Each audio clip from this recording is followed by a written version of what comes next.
지난주부터 우리 느헤미야 시리즈 설교를 하고 있습니다. 느헤미야는 아주 탁월한 리더였다고 말씀을 드렸고요. 구약 성경의 느헤미야서는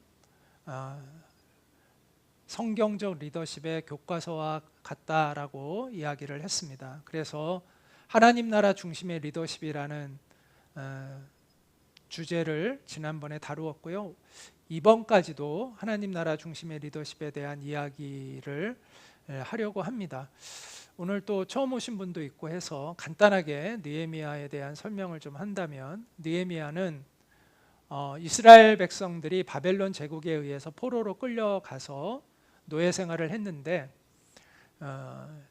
그 이후에 이제 바벨론이 페르시아 제국에게 멸망을 당하고 페르시아 왕이 노예로 있던 이스라엘 백성들을 본토로 돌아가게 해줍니다. 그래서 3번에 걸쳐서 본토로 이제 돌아오게 되는데, 그 3번째 그 이스라엘 백성들을 이끌고 본토로 돌아왔던 리더가 느헤미야입니다. 그리고 그 당시에 이스라엘 본토에는 예루살렘 성전은 재건이 되었지만 바깥의 성벽이 다 허물어져 있어가지고 자주 적들이 침입해서 약탈해가고 사회가 굉장히 무질서한 가운데 있었습니다. 근데 느헤미야가 52일 만에 가서 그 성벽을 다 재건을 합니다. 그리고 그 안에 있는 사회적 질서를 잡고 사회가 굉장히 안정된 그러한 기틀을 마련하게 하는 역할을 한 사람이 이제 느헤미야입니다.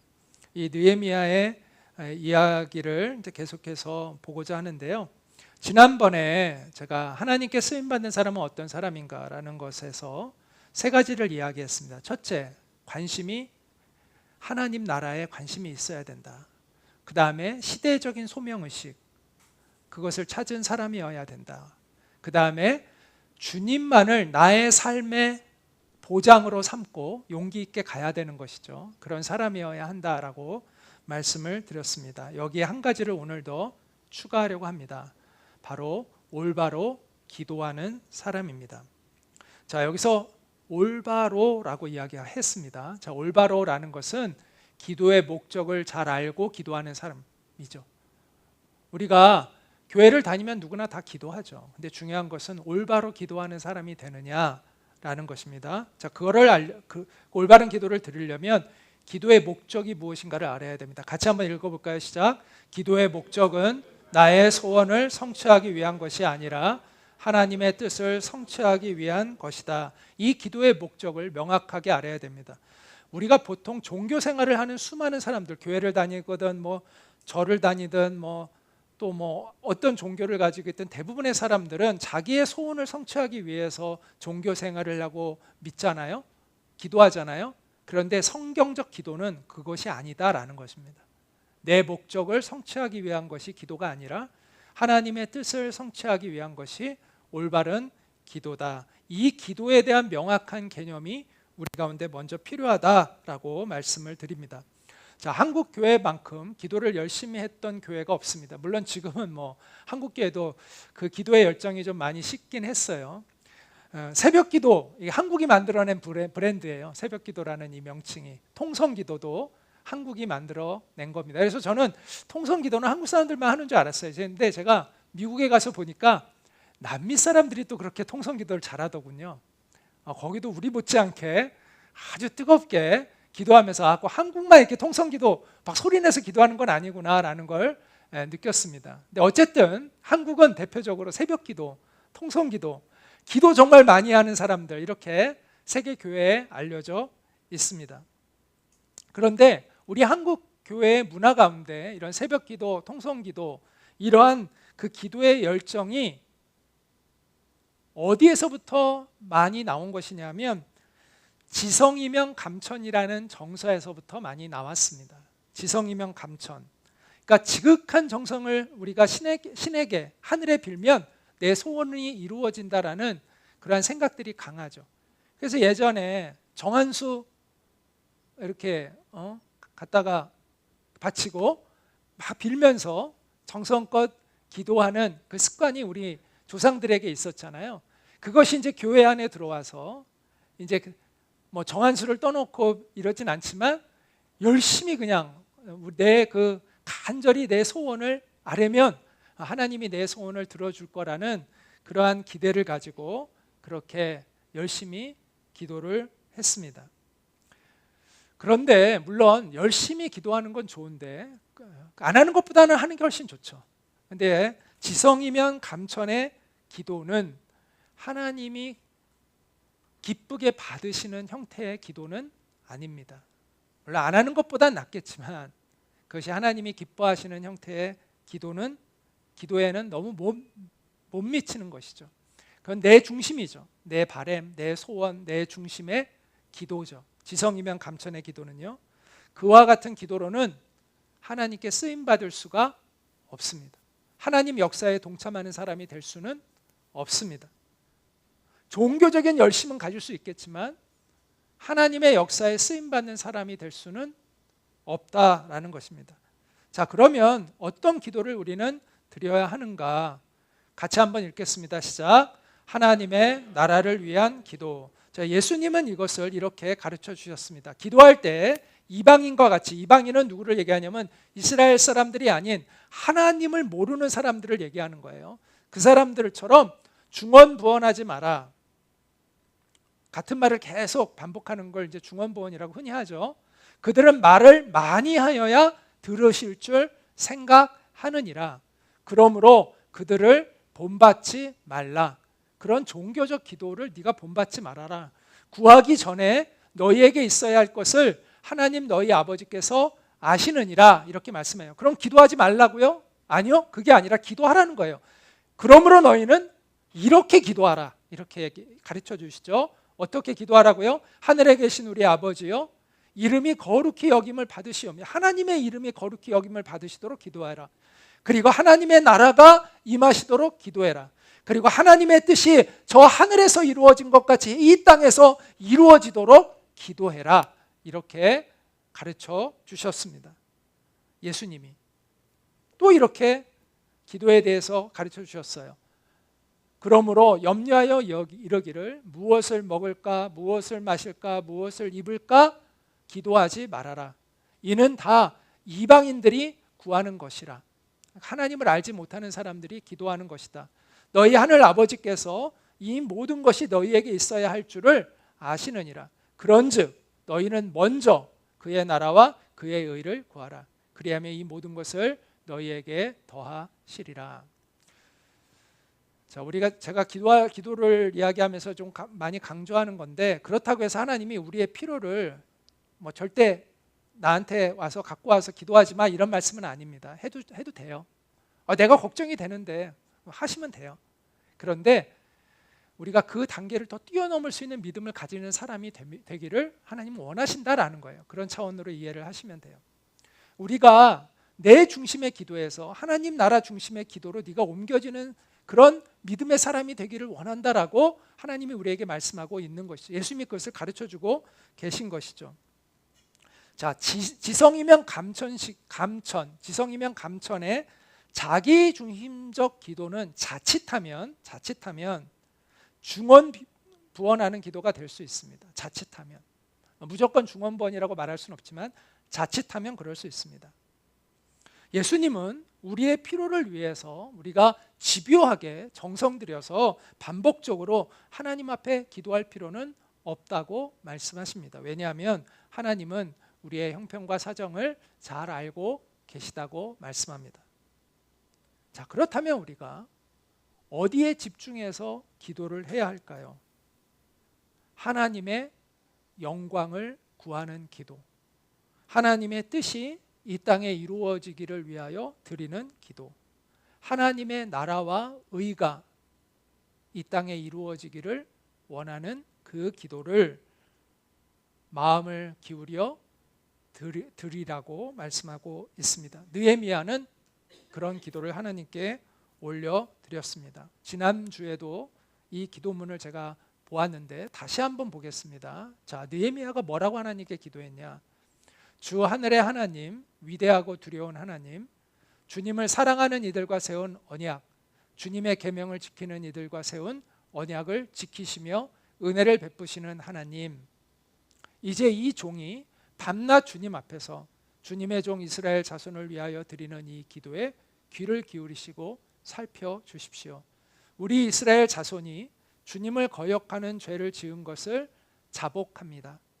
고백한다는 것이죠. 저와 저의 집안까지도 죄를 지었습니다. 우리가 주님께 매우 큰 잘못을 저질렀습니다. 주님의 종 모세를 시키시어 우리에게 내리신 계명과 율례와 규례를 우리가 지키지 않았습니다. 주님의 종 모세를 시키시어 하신 말씀을 기억하여 주십시오. 하나님이 모세를 통해 주신 약속을 기억해 달라고 기도합니다. 우리가 죄를 지으면 주님께서 우리를 여러 나라에 흩어버리겠지만 우리가 주님께로 돌아와서 주님의 계명을 지키고 실천하면 쫓겨난 우리가 하늘 끝에 가 있을지라도 주님께서 거기에서 우리를 한데 모아서 주님의 이름을 두려고 택한 곳으로 돌아가겠다고 하신 그 말씀을 이제 기억하여 주십시오. 이들은 주님께서 크신 힘과 강한 팔로 건져내신 주님의 종이며 주님의 백성입니다. 우리가 지금 노예로 있는데 하나님 앞에 돌아가면 하나님이 우리를 다시 그 땅으로 돌아갈 수 있게 해주신다고 약속하지 않았습니까? 주님 그것을 기억해 주십시오 라고 기도하고 있는 것이죠. 그러면서 이렇게 기도합니다. 주님 종의 간구를 들어주십시오. 주님의 이름을 진심으로 두려워하는 주님의 종들의 간구에 귀를 기울여 주십시오. 이제 주님의 종이 하는 모든 일을 형통하게 하여 주시고 왕에게 자비를 입게 하여 주십시오. 느헤미야는 왕의 술 맡은 관원장이라고 이렇게 얘기했어요. 그 당시 시대로 돌아갈 때 그것은 어떤 의미냐면 그 당시에 가장 측근에서 왕의 측근에서 왕을 모시고 있는 지금으로 얘기하면 비서실장과 같은 역할을 하는 사람이었다고 말씀을 드렸습니다. 그래서 왕에게 허락을 받아야 자기가 그 고국으로 돌아갈 수가 있잖아요. 이스라엘 백성들을 이끌고. 근데 왕이 노여워하면 목숨을 잃을 수도 있어요. 아니, 네가 지금 제정신이야? 무슨 소리야? 이렇게 하면서 왕이 막 화를 내면 뭐 어떻게 하겠어요? 자칫하면 왕의 노여움을 얻고 자리에서 쫓겨날 수도 있고 또 잘못하면 또 죽임도 당할 수 있는 그 당시에는 절대 권력 아닙니까 왕이. 그런데 지금 자기가 그 왕을 설득할 수 있게 도와달라고 하나님께 지금 기도하고 있는 것이죠. 이 기도를 여러분 이렇게 한번 보시면 어떤 생각이 드세요? 하나님이 정말 기뻐하실 만한 기도이구나 라는 게 느껴지지 않습니까? 자신의 유익을 구하기보다 하나님의 백성들의 유익을 구하고 하나님의 거룩한 공동체가 회복되기를 원하는, 자신을 드리고 하나님께서 이 기도를 통해서 하나님의 뜻이 이 땅에 이루어지기를 원하는 그 기도를 하나님께서 정말 기뻐하시지 않았겠나라는 생각이 들게 됩니다. 자, 느헤미야가 그의 형제 하나니, 예루살렘을 방문한 하나니로부터 이 이스라엘 백성들의 참혹한 현실의 이야기를 듣고 다른 많은 적들이 와서 약탈하고 있고 사회가 무질서하고 이스라엘 백성들이 큰 고통 가운데, 본토에 있는 그 이스라엘 백성들이, 자기 백성들이 고통 가운데 있다는 이야기를 들은 것은 기스르월이라고 되어 있어요. 11월, 오늘날로 얘기하면 11월과 12월 사이예요. 그런데 느헤미야가 니산월까지 4월부터 5월까지 4개월 동안을 반복해서 이 기도를 주야로 드렸다고 이야기하고 있습니다. 여기서 우리는 중언부언의 기도는 단순히 같은 말을 반복하는 것이 중언부언이 아니라는 것을 알게 됩니다. 왜냐하면 느헤미야는 지금 똑같은 기도를, 비슷한 기도를 아침과 밤마다 주야로, 낮에도 밤에도 그걸 4개월 동안, 최소한 4개월, 많게는 6개월을 매일 드렸다는 거예요. 똑같은 기도를. 그런데 이 기도는 중언부언의 기도가 아니죠. 그러니까 중언부언의 기도는 우리는 같은 말을 되풀이하는 것을 중언부언이라고 생각하는데 그게 아니라 하나님의 뜻을 헤아리지 않고 내 중심의 기도를 계속 반복해서 드리는 것이 중언부언이에요. 그런데 하나님의 마음을 헤아려서 그 기도를 계속해서 드리는 것은 중언부언이에요? 아니에요? 아니다라는 것입니다. 우리가 느헤미야의 기도를 통해서 예수님이 중언부언하지 말라고 하신 것이 어떤 의미인지를 잘 이해해야 한다는 거예요. 자, 중언부언의 기도는 내 중심으로 내가 원하는 것을 계속 반복해서 드리는 것이 중언부언의 기도라는 것이죠. 그런데 하나님의 뜻을 알고 그 기도를 끈질기게 기도하는 것은 중언부언의 기도가 아니다라는 것입니다. 하나님이 받으시는 기도다라는 것이죠. 그게 중보기도예요. 하나님의 뜻을 알고 계속해서 그 뜻이 이루어지도록 반복해서 드리는 것이 중보기도입니다. 우리는 이와 같은 하나님의 나라를 위한 기도를 느헤미야로부터 배워야 한다는 것이죠.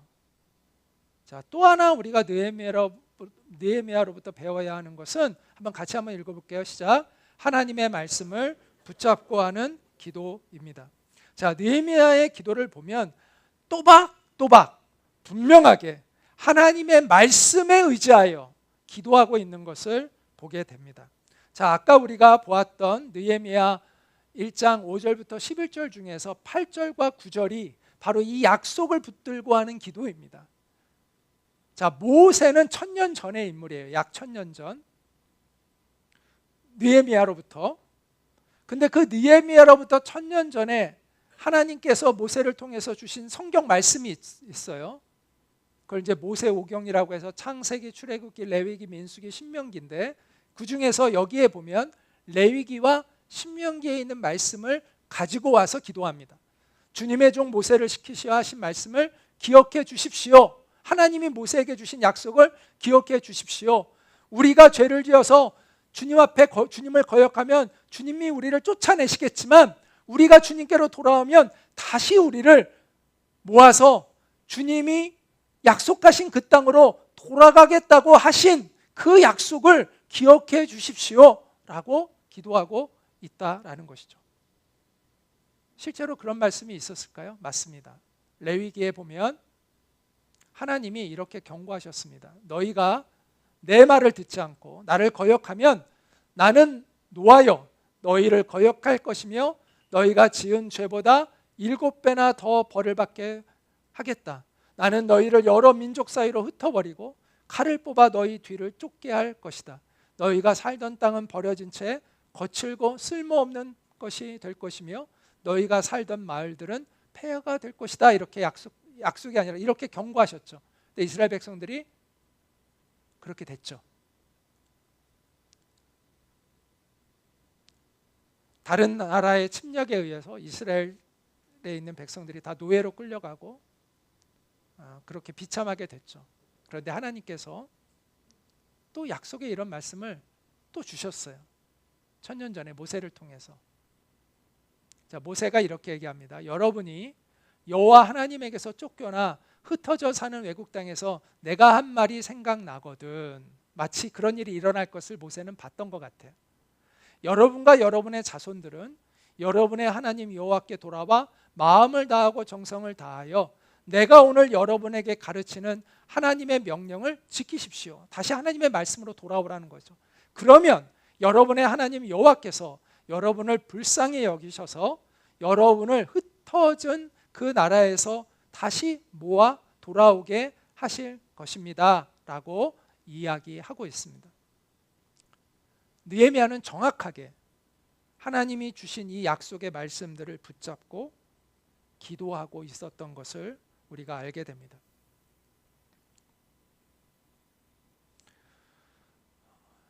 우리는 이 하나님의 약속에 근거한 기도를 배울 필요가 있습니다.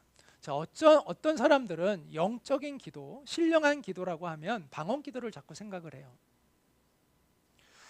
그러나 방언 기도가 다 영적인 기도가 되는 것이 아닙니다. 제가 만난 어떤 전도사님이 있었는데 같이 기도하는데 이분은 방언으로만 기도를 하더라고요. 자기 순서가 됐는데 방언으로 기도. 아무도 못 알아듣는데 혼자 기도할 때 방언으로 하는 거야 괜찮은데 뭐 같이들 기도하는데 방언으로 하는. 근데 이분이 이렇게 자기는 방언으로밖에는 기도를 못 한대요. 깜짝 놀랐어요. 아, 이분은 정말 문제가 좀 있구나. 이거 기도를 잘못 배웠구나 라는 생각을 했어요. 방언 기도라고 다 신령한 기도일까요? 물론 방언으로 기도하는 것이 유익이 됩니다. 유익이 있어요. 자, 그러나 방언으로 기도하는 것보다 더 영적이고 더 유익한 기도는 하나님의 말씀을 붙잡고 기도하는 것입니다. 방언 기도를 흔히 성령이 이끄시는 기도라고 이해하는 사람들이 있는데 그것은 반은 맞고 반은 틀립니다. 무슨 얘기냐면 기도에는요, 혼의 기도가 있고 영의 기도가 있습니다. 혼의 기도는 뭐죠? 혼은 내 정신, 그러니까 내가 그냥 내 생각으로 기도하는 거예요. 혼의 기도는. 영의 기도는 성령에 이끌려 기도하는 것이 영의 기도예요. 방언도 혼의 기도가 있을까요? 방언도 혼의 기도가 있습니다. 방언 기도를 통역의 은사를 받은 사람들이 또 있어요. 통역을 하게 되면요, 방언 기도도 굉장히 자기 감정을 숨김없이 드러내면서 하나님 앞에 불평하거나 또 아니면 자기의 감정을 드러내는 기도들이 있습니다. 그러니까 방언 기도라고 해서 다 성령이 이끄시는 기도가 아니에요. 내 혼의 것을 쏟아내는 기도들이 많아요. 그리고 때로는 성령에 의해서 이끌림을 받는 기도가 있어요. 똑같아요. 모든 기도는. 우리가 우리의 말로 그냥 일반적인 언어로 기도할 때도 혼의 기도가 있고 영의 기도가 있듯이 방언으로 기도할 때도 혼의 기도가 있고 영의 기도가 있어요.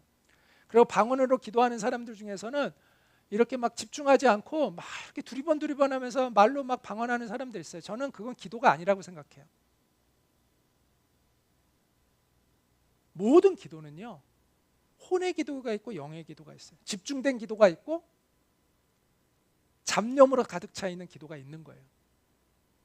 방언 기도도 마찬가지예요.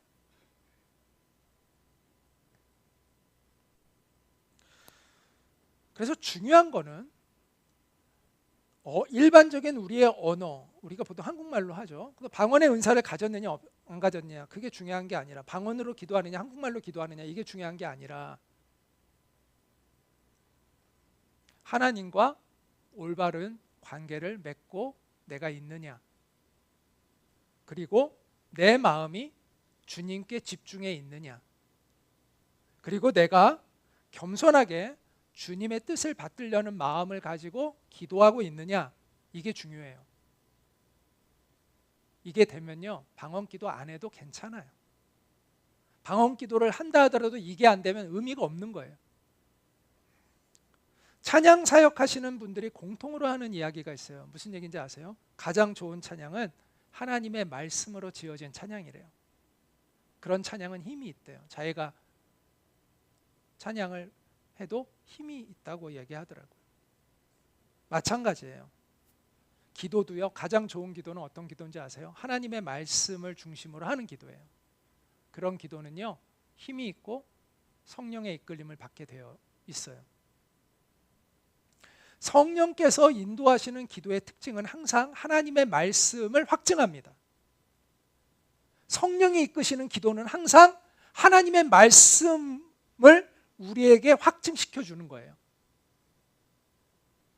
따라서 우리가 하나님의 말씀에 기초해서 그 말씀에 우리의 마음을 실어서 분명한 내용으로 기도를 하는 것이 우선되어야 한다라는 것입니다. 그 기도의 환경이 되면 우리가 성령의 이끄심을 자연히 받을 수가 있습니다. 방언의 은사를 받았더라도 이 기도의 기초가 되어 있지 않으면 의미가 없다는 거예요. 방언의 은사를 비록 가졌다 하더라도 내가 하나님의 말씀을 중심으로 기도하는 것이 기초가 되어서 때로 방언에 할 때 유익이 되는 거지, 이 기도가 안 돼 있는데 그냥 계속 방언으로만 한다고 해서 내가 유익이 되느냐? 아니다라는 것입니다. 그래서 우리는 하나님의 말씀에 기초해서 기도하는 훈련을 해야 합니다. 한마디 한마디에 우리의 마음이 실리는 기도를 해야 한다라는 것이죠. 그게 영적인 기도예요. 신령한 기도예요. 강원도 태백에 예수원이라는 수도원 같은 기도원이 있습니다. 그분이 이제 영국의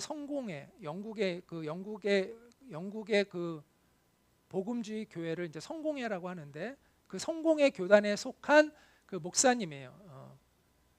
근데 이 목사님이 외국 목사님인데 그분의 이름이 한국 이름이 대천덕이에요. 대천덕. 돌아가셨죠. 근데 이분이 굉장히 깊은 영성을 한국 교회에 가르쳐 주신 분이에요. 많이 존경을 받는 분입니다. 근데 이분의 할아버지가 아주 유명한 복음 전도자였어요. 그 사람이 누구였냐면 R.A. 토레이라는 분인데요. 이분이 쓴 기도의 영역이라는 책에서 이분이 이런 내용이 나옵니다. 이렇게 얘기합니다. 이분이 우리는 하나님의 말씀에 대한 깊은 신뢰를 통해서 나의 기도가 응답되었다는 것을 확신할 수 있다. 우리가 기도할 때 그것이 즉시 내 눈앞에 이루어지지 않았다 하더라도 그것이 진정으로 하나님의 뜻이고 약속이라면 이루어질 것은 틀림없는 사실이다.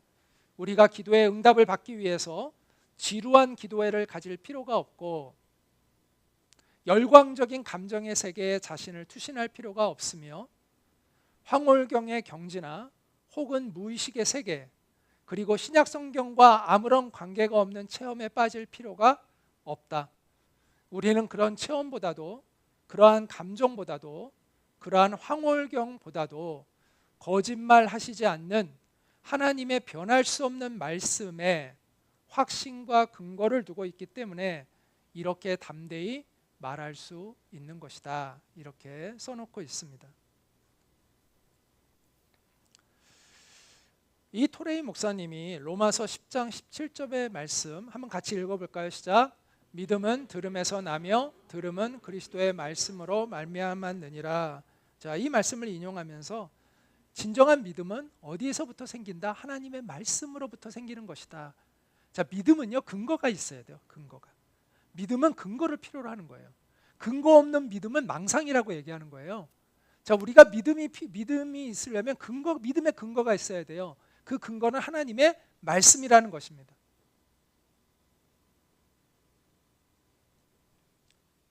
그래서 이 R.A. 토레이 목사님은 하나님의 말씀, 하나님의 약속에 근거한 믿음을 가져라. 이렇게 이야기하고 있는 거죠. 자, 기도의 사람 하면 유명한 사람이 있죠. 조지 뮬러죠. 기도하면 조지 뮬러 얘기를 늘 많이 듣죠. 근데 이분은 고아의 아버지라고 일컫는 사람입니다. 수만 명의 고아들을 누구로부터 한 번도 자기를 도와달라는 말을 한 번도 한 적이 없이 오직 기도로 신비한 하나님의 공급하심 속에서 그 모든 아이들을 길러낸 그러한 기도의 사람이었습니다. 이 사람도 비슷한 이야기를 합니다. 그는 기도하기 전에 그가 기도할 문제가 하나님의 뜻에 합한가를 고민한다고 합니다. 그래서 하나님의 뜻에 합하다는 확신이 들 때까지는 기도하지를 않는데요. 그리고 그것을 발견하게 됐다. 하나님의 뜻이 확실하다고 믿으면 성경 말씀에 그 말씀을 손가락으로 가리키면서 그 기도를 하나님 앞에 했다고 합니다. 이처럼 말씀을 중심으로 하는 기도가 가장 올바르고 영적인 기도입니다. 그래서 우리가 말씀을 읽는 것과 기도하는 것을 자꾸 결합시키도록 하세요. 우리가 설교 끝나고 나서 말씀을 중심으로 기도하잖아요. 그게 일종의 그런 훈련과 같은 거예요. 근데 여러분이 성경 읽기 하시죠? 성경 읽기는 성경 읽기대로 하고 기도는 기도대로 완전히 또 이거는 다 까먹고 이제 기도는 또 내 레파토리대로 내가 원하는 것대로 기도하고 이러지 마시고 내가 읽은 말씀을 중심으로 그 말씀으로 기도하는 것을 자꾸 훈련하시는 게 필요해요. 그래야 성장을 합니다. 그리고 그 기도는 자연스럽게 말씀이 중심이 되어 기도하면 하나님의 뜻에 가까워지는 기도가 돼요. 자연스럽게. 내 생각대로 기도하면 하나님께로 가까이 가는 기도가 되기 어려워요. 말씀을 중심으로 기도하면 하나님께로 가까이 다가가는 기도가 자연스럽게 되어진다는 것이죠. 다시 한번 말씀드립니다. 기도의 목적은 뭐라고요? 내 뜻을 이루기 위한 것이 아니라 하나님의 뜻을 이루기 위한 것이다 라고 말씀을 드렸습니다. 그러므로 기도의 초점을 나에게서 주님께로 옮기고 그 기도의 중심을 내 생각에서 하나님의 말씀으로 옮길 때 우리는 하나님께 쓰임받는 사람이 될 수 있다. 이렇게 이야기할 수 있을 것 같아요. 자, 주님은 우리를 하나님의 나라를 위한 기도의 자리로 부르십니다. 주님과 함께 기뻐하고 주님과 함께 눈물을 흘리고 주님과 함께 마음을 나누는 그 기도의 자리로 주님은 우리를 초청하십니다. 자, 우리가 스스로 만들어 놓은 자리에, 기도의 자리에 하나님 좀 와주세요라고 초청하는 것보다 하나님이 나를 초청해 주고 기다리고 계신 그 기도의 자리에 내가 나아가는 것이 옳겠죠. 하나님은 이미 우리를 위해서 우리에게 그 기도의 자리로 우리를 초청하고 계신 거예요. 하나님과 함께 일할 수 있는 그 자리로. 느헤미야는 바로 그 기도의 자리로 나아갔던 거예요. 자기 중심이 아닌 하나님이 그를 초청하고 계신 그 기도의 자리로 느헤미야가 나아갔던 것이죠. 그래서 그는 하나님의 역사에 쓰임받을 수 있었습니다. 자, 하나님 나라를 위한 기도, 지금 이 기도에 관한 이야기를 했는데요. 자, 이 하나님의 나라를 위한 기도가 바로 하나님 나라 중심의 리더십을 받쳐주는 기초입니다. 제가 지난 시간에 하나님 나라 중심의 리더십은 하나님 나라의 가치관과 하나님 나라의 비전을 기초로 세워진다라는 말을 했어요. 혹시 기억하시나요? 네, 기억하시는 분들은 대단하신 분들인 것 같습니다. 그런데 여기에 오늘 한 가지를 더하고자 합니다. 바로 하나님의 나라를 위한 기도가 추가되어야 합니다. 자, 기도는 왜 하죠? 내가 할 수 없기 때문에 하는 거죠. 자, 내가 내 힘으로 할 수 있으면 그냥 하면 되잖아요. 뭐 열심히 하시면 되잖아요. 근데 왜 기도해요?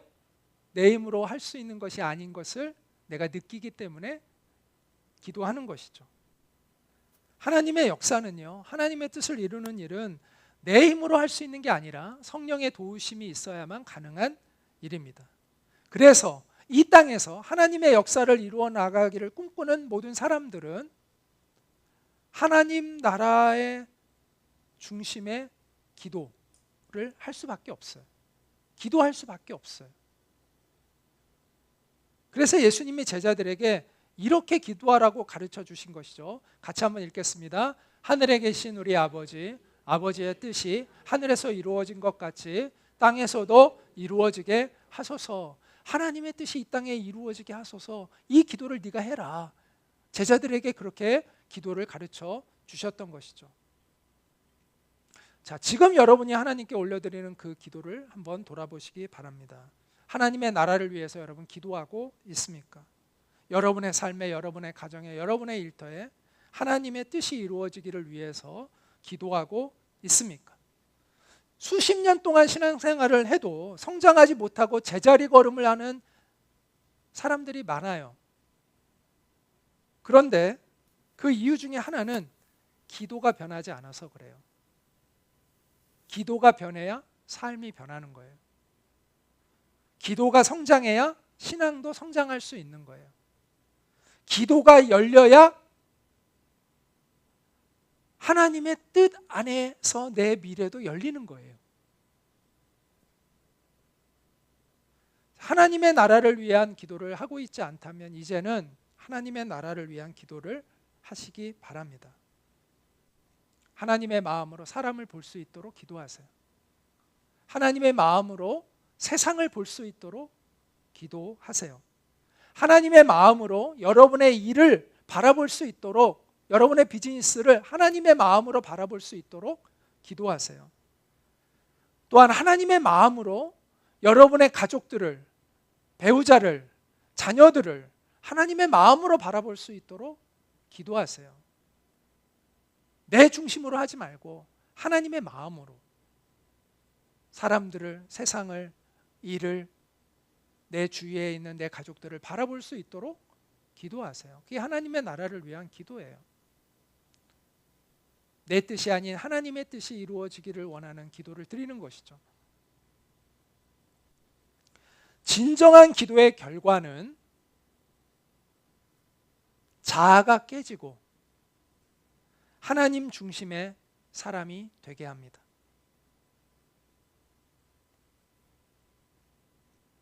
이것을 극적으로 체험했던 사람이 있어요.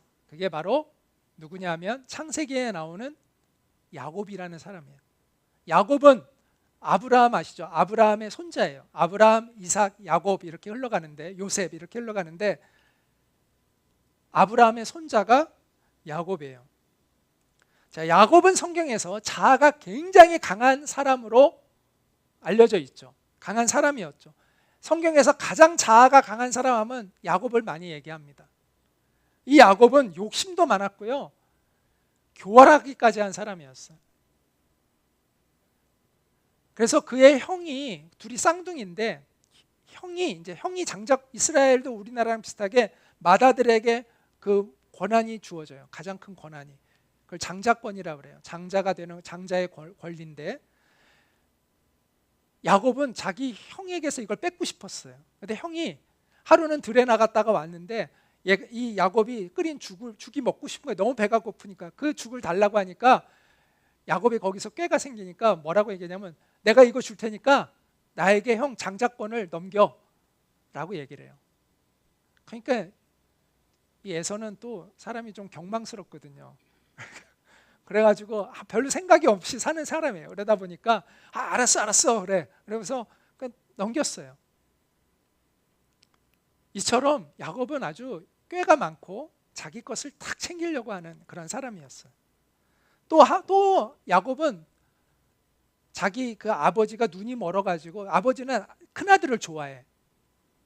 그런데 이 아버지가 눈이 멀어가지고 이삭이 잘 이렇게 눈으로 볼 수가 없어요. 근데 형처럼 여기 몸에다가 털을 달아가지고 자기 형인 것처럼 속여가지고 아버지에게 자기를 축복해달라고 해서 이 이삭은 그 형인 줄 알고, 에서가 형이거든요. 야곱이 아닌 에서인 줄 알고 축복을 했는데 알고 봤더니 나중에 야곱이었던 거예요. 또 이런 일도 있었고, 또 이제 형이 이제, 그러니까 형이 얼마나 무섭겠어요.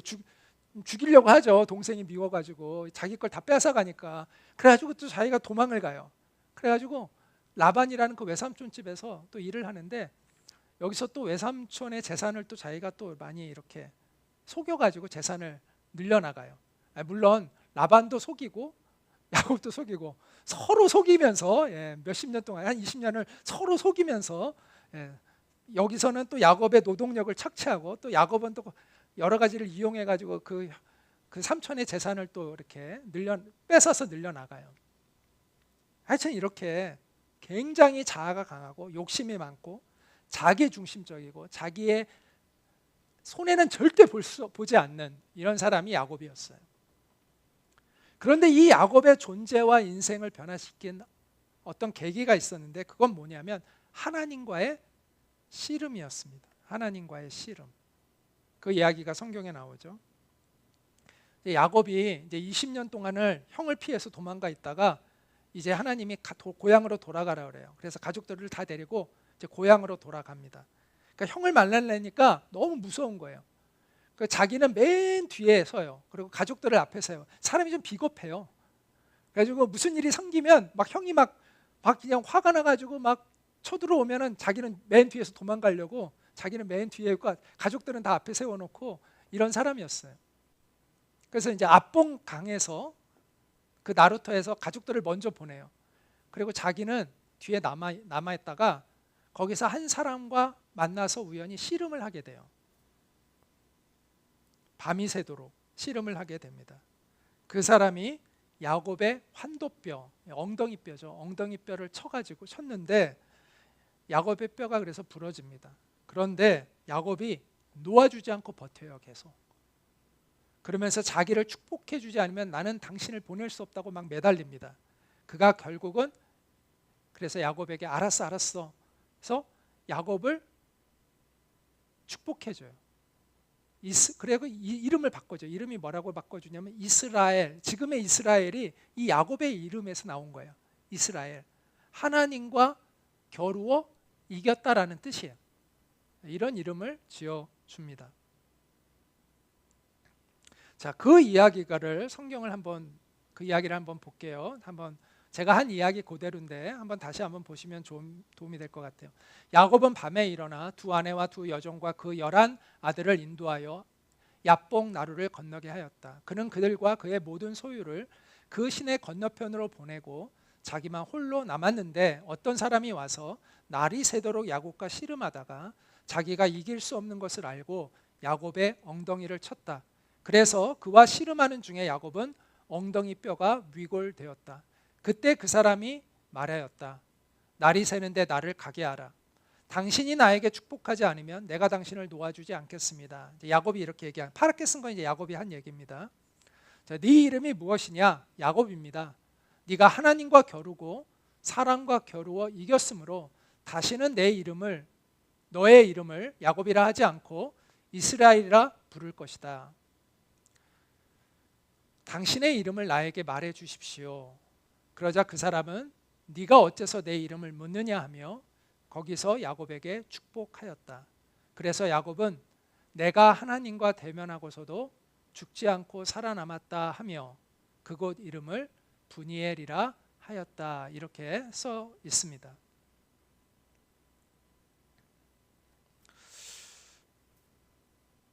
자, 성경은 야곱과 씨름한 사람이 하나님이었다는 것을 아주 분명하게 얘기는 하지 않지만 암시해 주고 있어요. 그래서 이 야곱의 씨름을 흔히 기도에 비유합니다.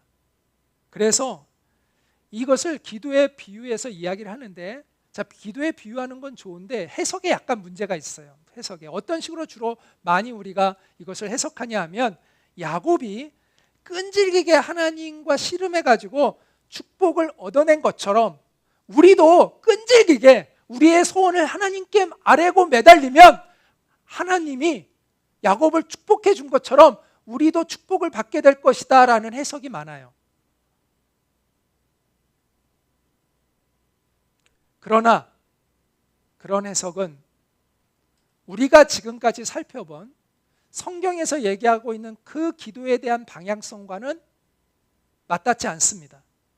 그래서 우리가 성경을 해석할 때는 성경 전체에서 나오는 그 하나님의 어떤 성품, 하나님이 우리에게 주신 그 중요한 어떤 정신적 흐름이 있죠. 그 메시지의 흐름이 있잖아요.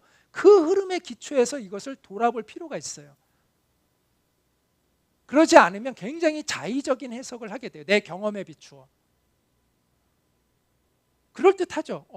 정말 그럴듯하잖아요. 야곱이 막 매달려가지고 막 그렇게 해가지고 막 끈질기게 막 매달려가지고 자기 축복해달라고 했더니 하나님이 결국은 그래 알았어 내가 네 소원 들어줄게 라고 응답한 것처럼 보이기 쉽잖아요. 그런데 우리가 성경에서 계속해서 강조하고 있는 진정한 기도의 맥락과는 맞닿지 않는 이야기라는 거죠. 자, 여기서 우리는 새로운 해석을 할 수 있어야 돼요. 할 수 있어요. 새로운 해석할 수가 있어요. 자, 야곱의 씨름에서 우리는 환도뼈가 부러진 것을 주목해야 돼요. 환도뼈가. 자, 환도뼈가 부러졌다는 건 자아가 깨졌다는 거예요. 환도뼈가 부러졌다는 것은 내가 사실은 힘을 잃었어요. 내가 힘을 쓸 수 있는 힘이 없는 거예요. 자신감이 무너진 거예요.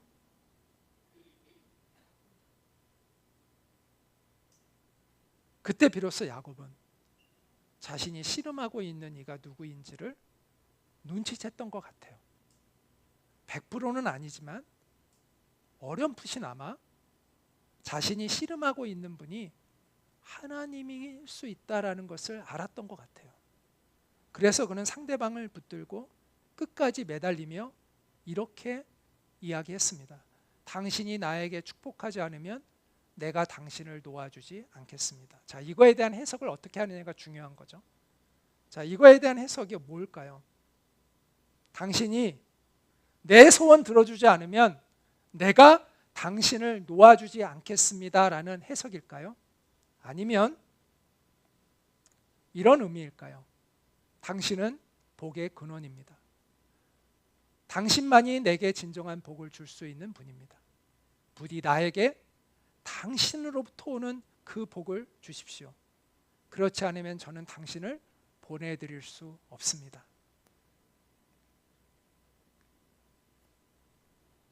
환도뼈가 부러진 이후에 드디어 야곱은 그가 씨름하고 있는 분이 누구인지를 알아보고 하나님께 그의 삶을 의탁하고 하나님께 초점을 맞추었고 하나님에게서 오는 그 신령한 복을 구하는 사람이 되었다라고 말할 수 있습니다.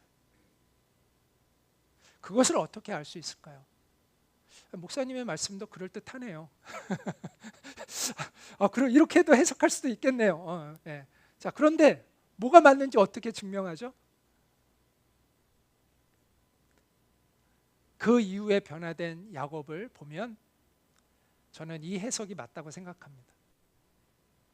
자기 소원이 이루어진 사람은 존재가 변하지 않습니다. 하나님께 초점을 맞춘 사람이 삶이 변화됩니다. 이후에 야곱은요, 근데 신기하게 이 사건 이후에 야곱은요, 잔머리 굴리는 사람이 안 됐습니다. 비겁하게 뒤로 숨는 사람이 더 이상 아니었습니다. 아까 얘기했죠? 그 전에는 자기가 어디 있었다고? 맨 뒤에. 그런데 맨 앞으로 가요. 그리고 가장 자기가 두려워하는 그 형을 맨 앞에서 맞이해요. 아주 겸손하게. 거기에는 평안도 있었고 두려워 떠는 모습이 아니라 야곱에게는 그 이후에 평안이 있었고 겸손함이 있었고 용기가 있었어요. 이거는요, 자기 소원을 이룬 사람이 갖는 것이 아니에요. 하나님을 깊이 만난 사람에게서 오는 변화예요.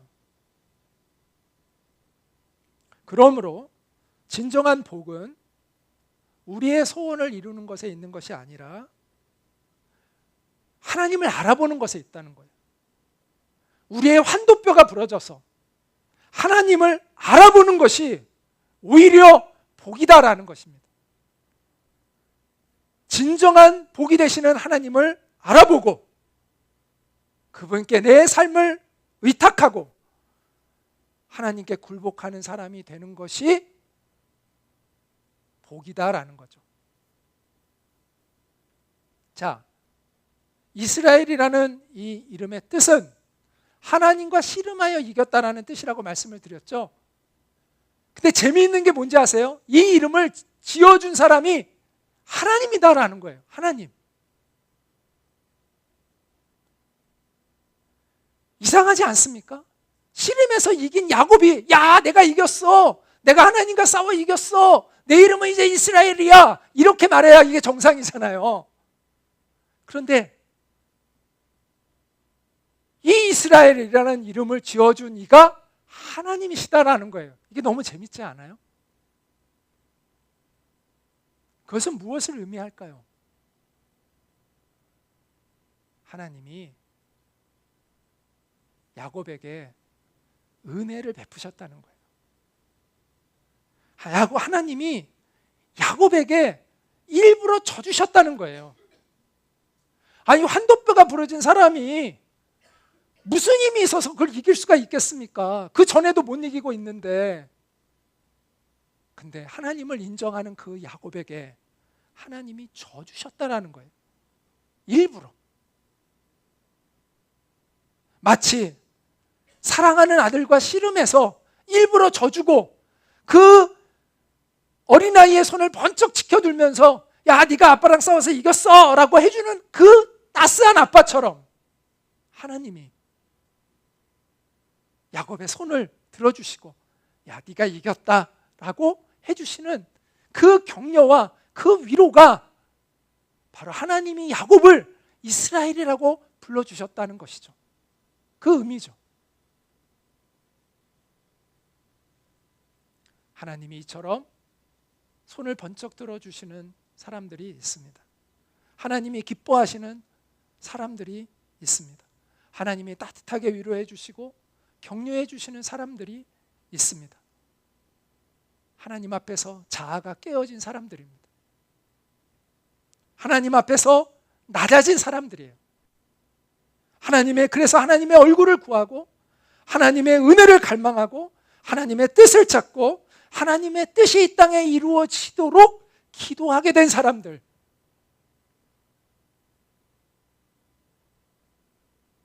우리가 그런 사람이 되기를 소망합니다. 느헤미야도 처음부터 그런 사람이었을까요? 물론 느헤미야서에 그것은 나와 있지는 않으니까 그 상상의 영역이긴 하지만 저는 모르긴 몰라도 느헤미야도 환도뼈가 부러지는 시간이 그에게 있지 않았을까라는 생각을 합니다. 그의 시선을 하나님께로 돌리게 되는 어떤 계기가 그의 인생에 있지 않았을까?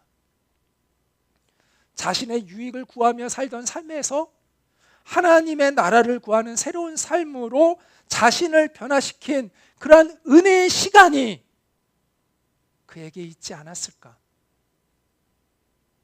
그래서 그는 진정한 기도자로 서게 되지 않았을까라는 합리적 추론을 해봅니다. 왜냐하면 하나님의 뜻을 구하는 사람이 그렇게 쉽게 그냥 되는 건 아니기 때문이죠.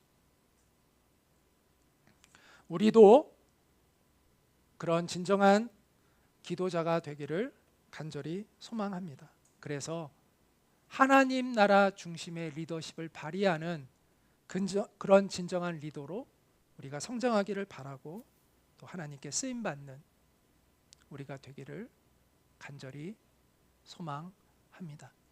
우리 같이 기도하도록 하겠습니다. 그렇습니다. 하나님, 우리에게 진정한 기도를 주님이 가르쳐 주십시오. 하나님과 함께 아파하고 하나님과 함께 기뻐하고 하나님의 뜻을 받드는 그 기도의 자리로 나아가는 것을 우리가 배우게 하여 주셔서 하나님의 뜻을 이 땅에 이루어가는 리더십을 발휘할 수 있는 우리가 되어질 수 있도록 주님이 도와주십시오. 우리의 시선이 이제 나에게서 하나님께로 옮겨져 하나님의 뜻을 구하고 하나님의 복을 구하고 하나님으로부터 오는 은혜를 구하는 하나님의 사람이 될 수 있도록 주님 도와주십시오라고 우리 이 시간에 같이 잠시 기도하도록 하겠습니다. 기도하겠습니다. 그렇습니다. 하나님, 우리가 하나님을 갈망하고 하나님을 바라봅니다. 오 주님, 우리를 불쌍히 여기시고 우리에게 다가오셔서 우리와 하나님을 알아가는 그 기쁨을 누릴 수 있게 도와주시고 하나님과 연합한 하나님 사람으로 살아갈 수 있는 우리가 되어질 수 있도록 도와주시기를 간절히 기도합니다. 진정한 기도자로 세워질 수 있는 우리가 되어지기를 원하고 소망합니다. 오 주님, 우리를 불쌍히 여겨주시고 우리의 자아가 주님 앞에서 깨어져서 하나님 나라의 중심에 사랑하는 하나님의 마음에 합한 사람으로 새롭게 되어지는 우리 가운데 있도록 주님이 도와주시옵소서.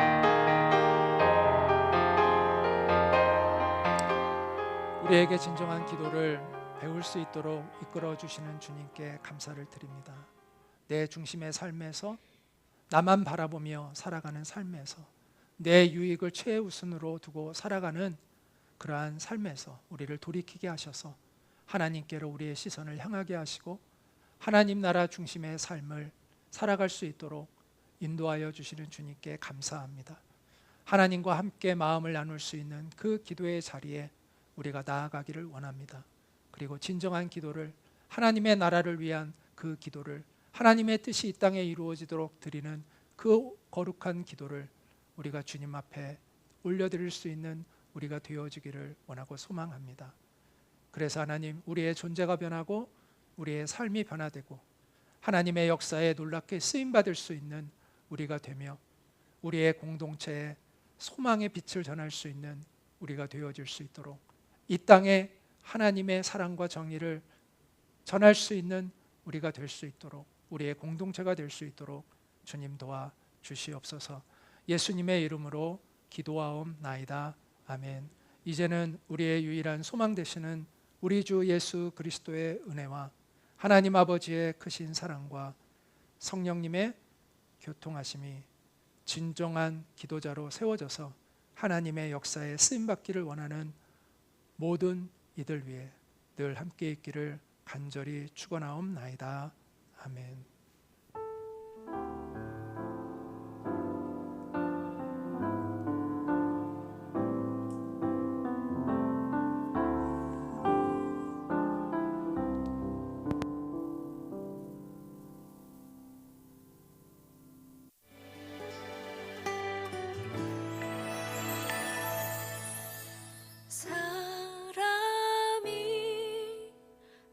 넘치기보다 사랑이 넘치는 교회 섬김을 원하기보다 섬김의 기쁨 알아가